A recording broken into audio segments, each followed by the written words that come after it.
একদিন আলোচনা করতেছে সাহাবায়ে কেরামদেরকে নিয়ে নবী কি করতেছেন আলোচনা করতেছে নবীর মক্কা মহানবীর সাথে প্রশ্ন আছে তো আমি শুরু থেকে ডকুমেন্ট শেষ করতেছি আমার নবী এইভাবে সাহাবায়ে কেরামদেরকে নিয়ে মদিনায় পাকের মধ্যে আলোচনা করতেছে আলোচনা করতে হঠাৎ করে আল্লাহর প্রিয় মাহবুব একজন মানুষকে বললেন হে ফুলান তুমি দাঁড়াও आला हजरत इमाम इश्क मोहब्बत इमाम शाह अहमद रजा रज़ियल्लाहु अन्हु अल्लाह ताला नबुव्वतेर मध्य हादिस थी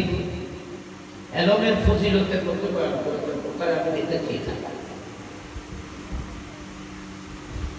যেটা আলা হযরত নকল করেছেন এটা নিশ্চয় আসল তো আছে পিছনে দলিল বলতেছেন দাঁড়া দাঁড়াই উনি দাঁড়ালেন আমার নবী বলছেন তুমি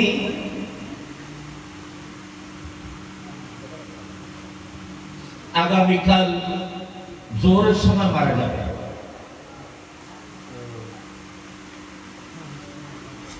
তুমি আগামীকাল জোহরের সময় ইন্তেকাল করবে মারা যাবে মানুষটি রাসূলুল্লাহ সাল্লাল্লাহু আলাইহি ওয়াসাল্লামের কি আর কোনো উত্তর দিতে পারছে না আবার ওনার মধ্যে কোনো ভয়ও নেই কোনো ভয়ও নাই আগামীকাল মারা যাবে কথা বললে ওনার মধ্যে একটা আতঙ্ক আসার কথা ছিল না উনি হাসি মুখে রাসূলুল্লাহ পাকের এই কথাটিকে নির্ভয় একদম হাসি মুখে তিনি মেনে নিলেন এবং আল্লাহর হাবিব সাল্লাল্লাহু আলাইহি ওয়াসাল্লামকে বললেন ইয়া রাসূলুল্লাহ আগামীকাল জোহরের সময় যদি আমি মারা যাই তাহলে আমি কমপক্ষে 12 ঘন্টা আগে আমার মৃত্যুর সময়টি সম্পর্কে জানতে পেরেছি সুতরাং আমি মৃত্যুর জন্য তো প্রস্তুত করার একটা সুযোগ পেয়েছি সুবহানাল্লাহ এমন তো উনি সাহাবা উনি তো এমনিতেই প্রস্তুত মৃত্যুর জন্য প্রস্তুত এটা কথা খেয়াল রাখবেন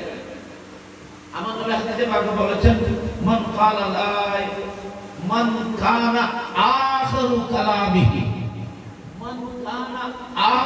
কালামিহি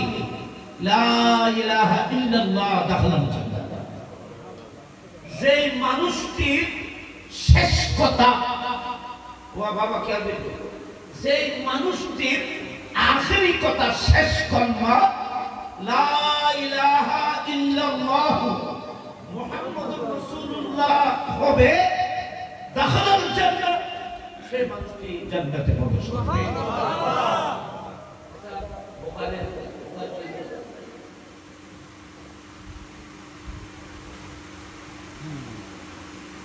এখন আখেরি কলমার মধ্যে কিন্তু আখির তরফ হতে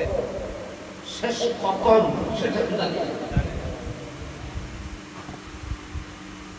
ইম্পর্টেন্ট গুরুত্বপূর্ণ কথা একটা লাইফ মানুষের